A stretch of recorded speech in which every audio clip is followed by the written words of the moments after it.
All right, 4.4, scatter plots and lines of fit. A scatter plot is a graph that shows the relationship between two data sets.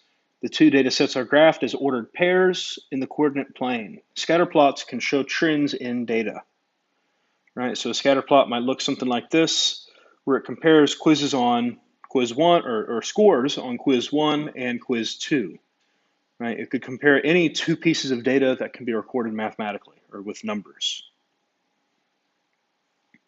A correlation is a relationship between data sets. And you can use a scatter plot to describe the correlation between data. So positive correlation is they both increase together. So if you're looking at all these points here, they both go up, right? Think about they kind of look like a line, and the line is increasing. So it's a positive slope, positive line. Hey, be quiet. Negative correlation would be whenever they're going downhill. No correlation would be that the dots just seem kind of randomly scattered. You can't see a pattern in them, right? There isn't a positive, there isn't a negative, there's just not really a pattern in them. A line of fit, or sometimes it's called a line of best fit, is a line drawn on the scatter plot that is close to most of the data points. So it accurately, or it kind of accurately, semi-accurately reflects what the scatter plot shows, right? It's kind of like an abbreviation of it, a simplification of it into a line. Example 8, part A.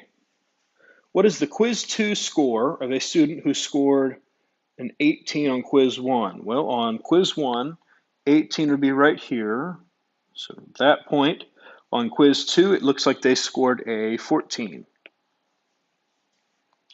What is the quiz 1 score for the student who earned a score of 13 on quiz 2?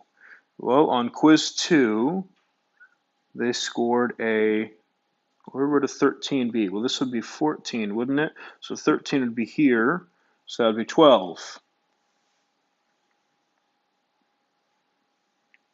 What tends to happen to score 2 as score 1 increases?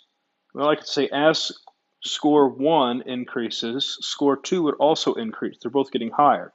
It's a positive correlation, so they both increase. Or I'll just say increases.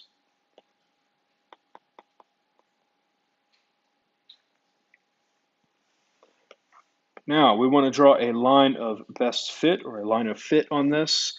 It might look something like, and this is just kind of, we're just trying to do the best that we can, something like that maybe. Maybe we could do a little bit better than that. We really want like half of them above it and half of them below it. Maybe that would be a better line of fit there. All right, and we've done that. So that is that. Remember, the line of fit or the line of best fit is meant to be kind of an abbreviation of the data, meant to, I don't know, simplify it down into a line. And right, once we have the line, we could find the equation of the line and we could do some stuff with that. So that is that. Make sure that we know positive, negative, and no correlation. All right, that's all.